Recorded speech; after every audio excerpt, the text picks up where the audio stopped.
Okay, thanks for coming. We are here to meet the Speaker, Tan Sri Pandika, on the arrest of Teresa Kok. But the Speaker is not here. I'm therefore sending him a letter.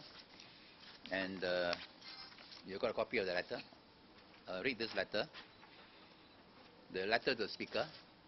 Three-term DAP MP for Spute, Teresa Kok, was detained under the Internal Security Act on Friday, 12 September, 11:18 p.m., like a common criminal.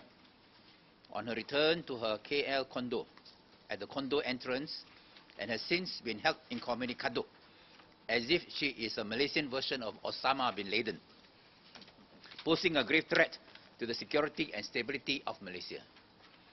Parliament, as one of the three branches of government, and in keeping with the doctrine of separation of powers, cannot take lightly the use of the detention without trial ISA against an elected member of Parliament, as it is not just about the violation of an MP's individual human rights and parliamentary responsibilities, but a serious assault on the institution of Parliament and the system of parliamentary democracy, when an MP could be silenced and Malaysians deprived of their elected representatives and spokesperson by arbitrary abuse of police and executive power.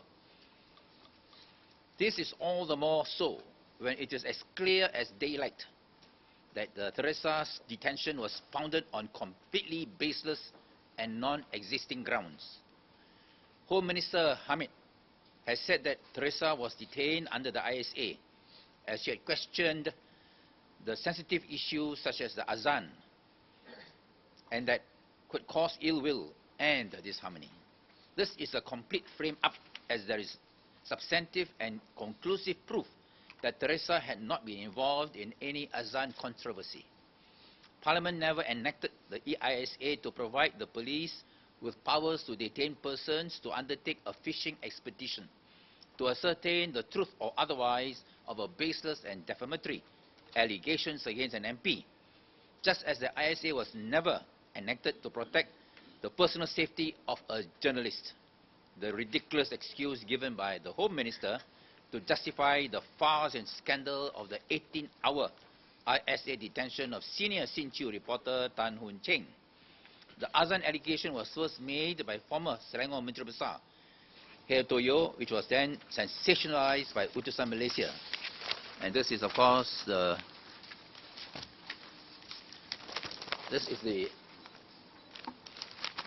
Hea Toyo, first generation Malaysian.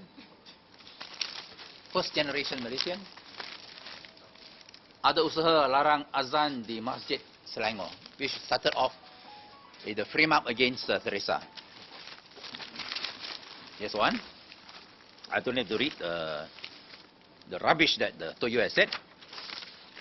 The next day, Wednesday, 10th of September, Utusan Malaysia published an article, Azan Jawi Jais UiTM dan Ba Alif Bayah, in the column Tweet by Zaini Hassan, as good as pointing the finger at YB Teresa. And this is the one. This is even more irresponsible.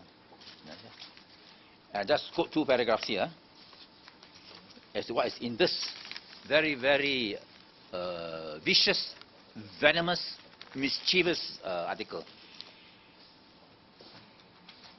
Katanya, he was quoting somebody, kira-kira 3 bulan selepas Pakatan Rakyat mengambil alih kerajaan Selangor, seorang exco kerajaan negeri kita itu, yang juga seorang ahli parlimen, there's no other person but Teresa, dari parti DAP, membuat kunjungan ke surau Nia.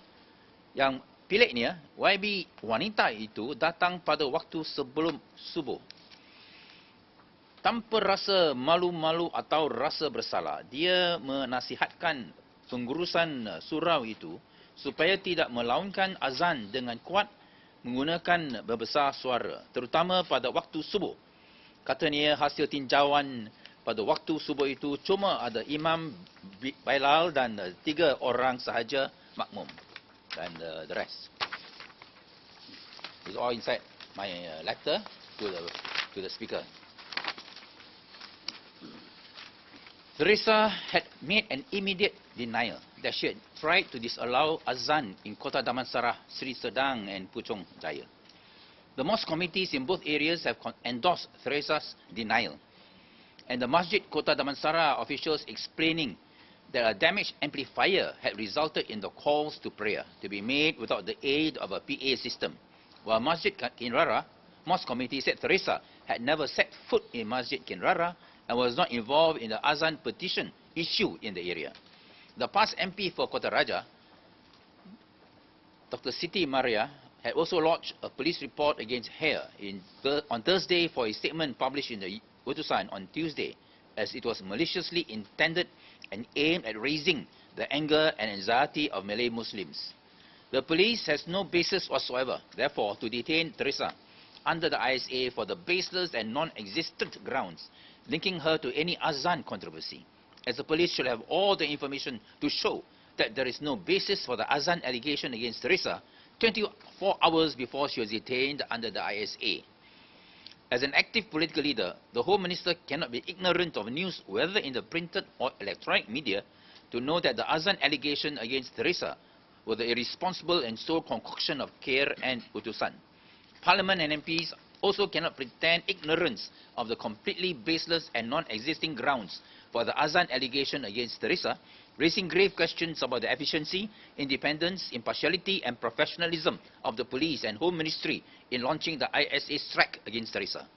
Parliament must take immediate action to protect the rights of MPs from arbitrary, unlawful and undemocratic attacks against MPs and the institution of Parliament. Among the measures which Parliament can take under the circumstances are: 1. Convening of emergency meeting of Parliament on Teresa's detention under the ISA. 2. Convening of urgent meeting of the Privileges Committee to protect the dignity and privileges of MP and Parliament from any arbitrary, unlawful and undemocratic attacks. 3. Possible actions against Khair Toyo and Utusan for imperiling the parliamentary role of Teresa. 4. An emergency motion as the first item of business when Parliament reconvenes on October the 13th, even before the start of the debate on the 2009 budget.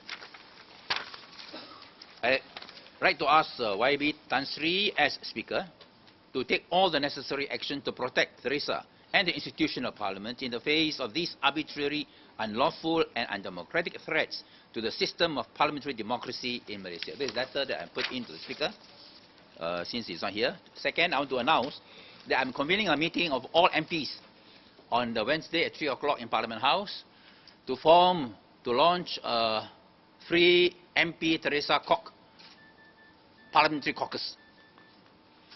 And we are inviting, in view of the shortness of time, there will be no time to write to every MP.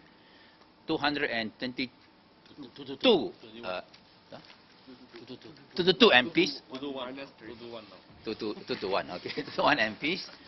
But this is for all MPs because this is a case that concerns MPs as parliamentarians and not in their partisan capacity.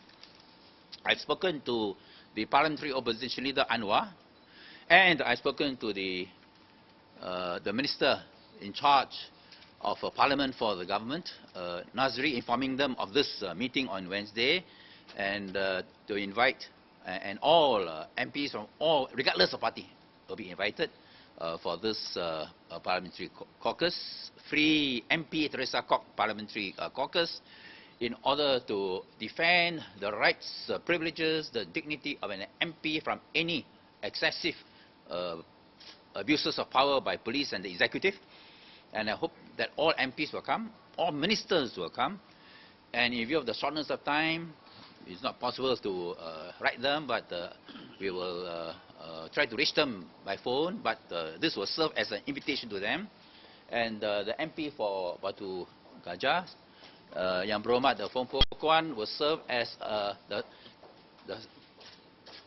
the secretary of this convening, secretary of the for the convening of this caucus.